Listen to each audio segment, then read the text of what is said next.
Hello and welcome to the Discriminating Gamer. Say, do you know how George Washington got around? Air Horse 1! Today, ladies and gentlemen, we're going to go ahead and take a look at Hidden Strike, American Revolution from Worthington.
Hidden Strike, American Revolution from Worthington actually has different game modes you can play for a total of 1 to 5 players. The different game modes are Solitaire, Cooperative, Cooperative with a Hidden Traitor, a Versus mode, and a Mastermind mode for a greater challenge. Now, I have only played the co-op version and the Solitaire version, so I won't be able to explore a lot of these other modes, but let me tell you what I think so far. The game board is a map of the eastern United States with 6 regions that are contested areas that you will be battling against the forces of the British in. Now, at the beginning of a co-op game, each player is going to take a different founding father. You're going to have them randomly dealt to you, and these founding fathers have different abilities and powers they can use throughout the game. In the Solitaire version, you are just going to draw Alexander Hamilton. Now, you're going to, at the start of the game, set out different armies in different locations. Now, you essentially have cubes, which are worth 1 point. They're your weakest. Then you have the regulars, which is kind of a slightly longer rectangular block, which are worth 2 points. And then 3 points for veteran units, which are the biggest there. What you're going to do is you have different locations to place your different units, the British on one side, the Americans on the other side, but next to each of the conflict regions, you're going to have a number of units already put out there. Now, at the beginning of the cooperative game or the solitaire game, the players draw 3 cards.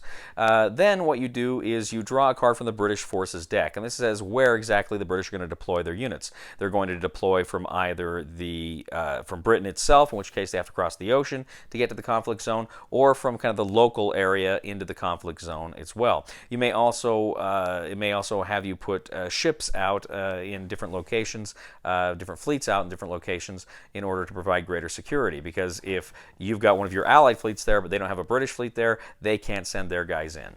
Now, on your turn, you've got the 3 cards. You can play a card, and these cards are oftentimes going to let you move units either from your local areas into the conflict zone or Minutemen who can be deployed kind of anywhere. But you can also choose to discard a card to take a 1-point unit and turn it into a 2-point unit, or discard 2 cards and take a 2-point unit and turn it into a 3-point unit.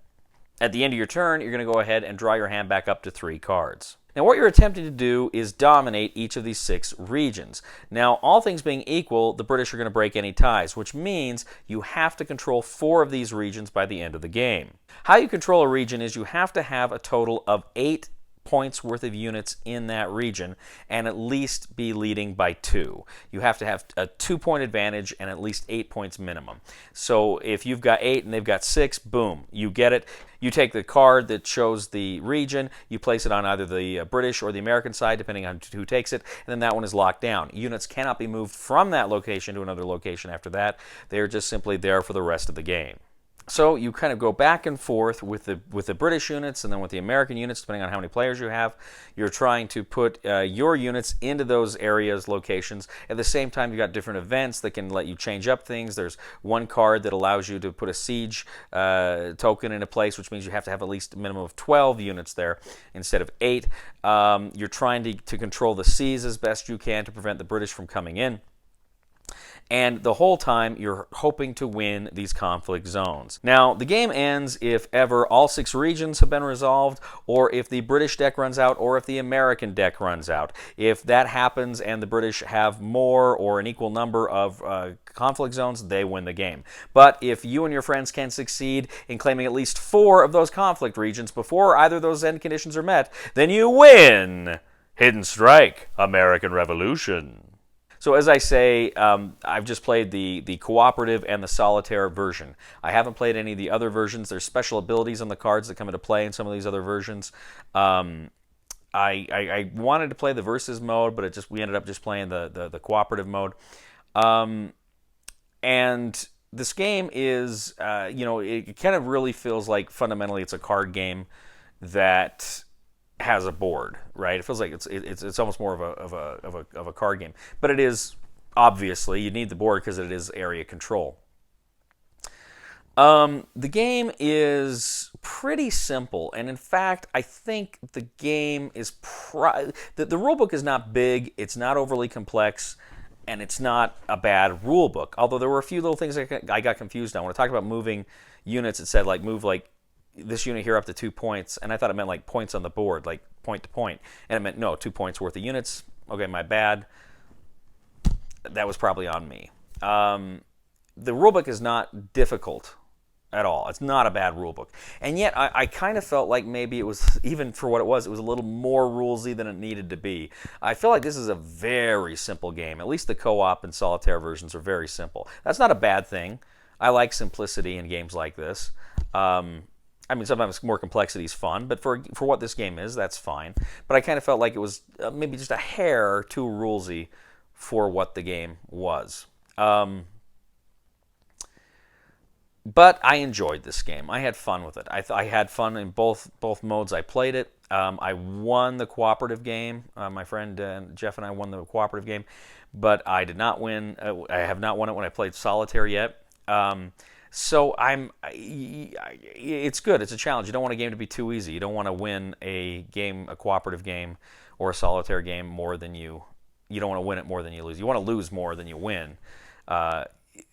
It's got to be difficult in order to make it fun and challenging. And this game is.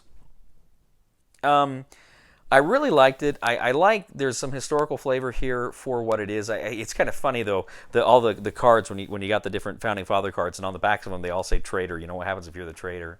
It's kind of funny to see George Washington and Ben Franklin with a big traitor on the back of it. It's fun. Really, really, for what this game is a good light solitaire cooperative game. I think it's great. I think it's got a fun theme and it's handled well. I don't know that this is like an absolutely amazing game, but it was a fun one. And if you like kind of lighter solitaire co-op games that are area control, I think you'll get a kick out of this one. With that in mind, I'm going to go ahead and say buy it. I think you'll have fun with it. Thank you once again for joining us today on The Discriminating Gamer. As always, I ask you to please leave a comment for us on YouTube, on Board Game Geek, on our Facebook page, or on thediscriminatinggamer.com.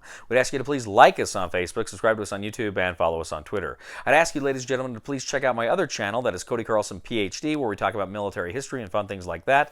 And also, too, ladies and gentlemen, I would ask you to please leave a thumb for us on Board Game Geek for this video. That helps us out a lot. Ladies and gentlemen, I want to ask you something that a lot of people really don't know, and that is, where was the Declaration of Independence signed? On the bottom. Please somebody help me on my feet again, and I don't know where I'm going, and I don't know where I've been. Please somebody help me on the solid ground. It's a long time, and I'll be dying. Once a year I wind up in the band.